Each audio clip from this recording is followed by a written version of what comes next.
দখলদারি ইহুদিবাদী দেশ ইসরায়েল দীর্ঘদিন ধরে ফিলিস্তিনের মুসলিমদের উপর অমানবিক ধ্বংসযজ্ঞ চালিয়েই যাচ্ছে। এই ইহুদিবাদী ইসরায়েলের হাত থেকে রক্ষা পাচ্ছে না ফিলিস্তিনের কোনো শিশু, বাচ্চা, বৃদ্ধ, প্রতিবন্ধী এবং মহিলা পর্যন্ত। ইসরায়েলের এই অমানবিক নৃশংসতা দেখে সমগ্র পৃথিবীর মুসলিমদের হৃদয়ে রক্তক্ষরণ হচ্ছে। যে যেভাবে পারছে প্রতিবাদ করছে। তেমনি বাংলাদেশের মুসলিমরা প্রতিবাদ স্বরূপ ইসরায়েলি পণ্য বয়কটের ঘোষণা দিয়েছে। তবে এতে করে ইসরায়েলের বাণিজ্য খাতে কতটুকু প্রভাব পড়তে পারে? বাংলাদেশ ইসরায়েলকে রাষ্ট্র হিসেবে স্বীকৃতি দেয়নি, যে কারণে বাংলাদেশের কেউ ইসরায়েলে প্রবেশ করতে পারবে না এবং ইসরায়েলের কেউ বাংলাদেশে প্রবেশ করতে পারবে না।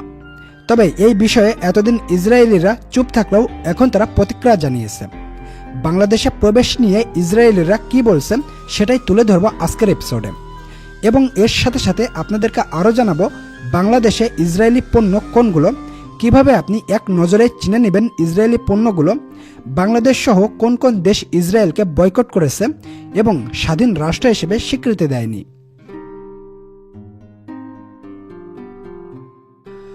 সমগ্র পৃথিবীতে প্রায় 200টিরও বেশি দেশ রয়েছে।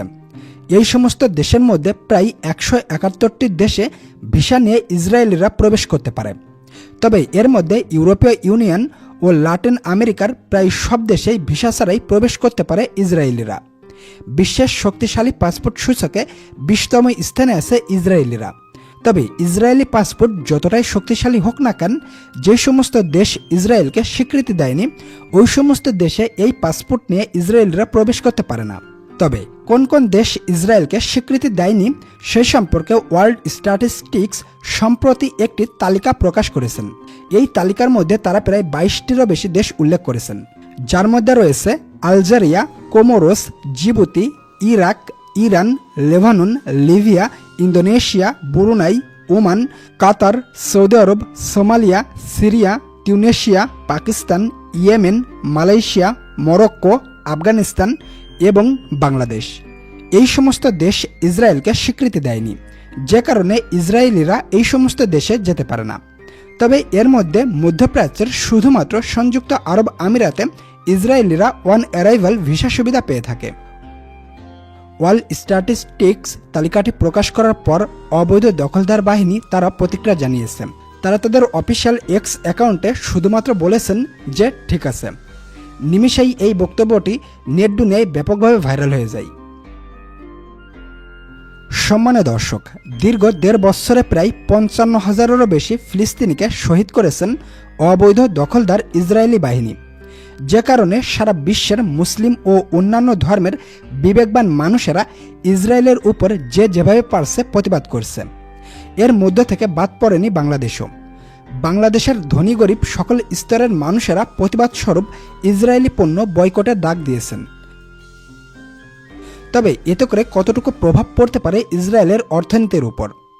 আদৌ কি এভাবে বয়কট করা সম্ভব? চলুন সেটা জানি। সম্মানীয় দর্শক, বয়কট বলতে আমরা কতটুকু বুঝি? কোনো প্রোডাক্ট বা বস্তু দোকান থেকে কিনে এনে অথবা প্রস্তুতকারী দেশ থেকে আমদানি করে এনে সেটিকে নষ্ট করে ফেলা বা ভেঙে ফেলার নামই কি বয়কট? আসলে না। বয়কট হলো একান্তই ব্যক্তির নিজস্ব স্বাধীনতা। সহজ ভাষায় বলতে গেলে নির্দিষ্ট কোনো বস্তু বা প্রোডাক্ট ইউজ না করা এবং কেনা থেকে বিরত থাকা।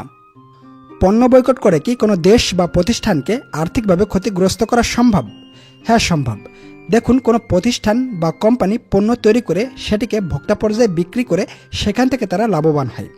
কিন্তু ওই কোম্পানির প্রোডাক্ট বা বস্তু যদি কোনো ভোক্তা ক্রয় না করে সেটিকে বয়কট করে, তাহলে কোম্পানির প্রোডাক্টগুলো কোম্পানির কাছে থেকে যায় এবং কোম্পানি ওই প্রোডাক্টগুলো সেল দিতে না পারার কারণে তারা আর্থিকভাবে ক্ষতিগ্রস্ত হয়। ঠিক একইভাবে নির্দিষ্ট কোনো দেশ থেকে যদি অন্যান্য দেশ পণ্য আমদানি না করে, তাহলে ওই নির্দিষ্ট দেশের বিপুল সংখ্যক পণ্য তাদের কাছেই থেকে যাবে, ফলে ওই দেশটি আর্থিকভাবে ক্ষতিগ্রস্ত হবে।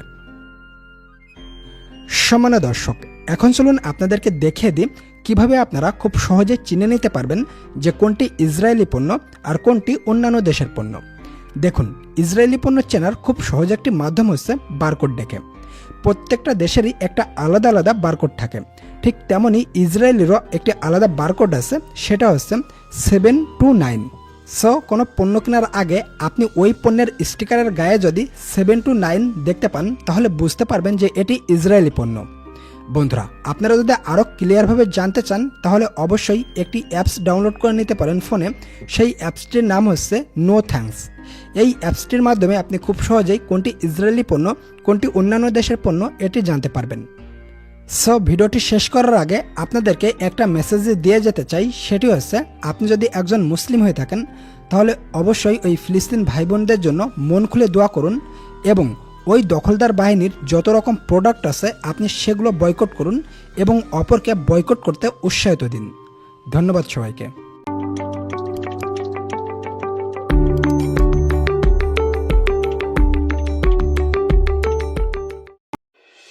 Hey there.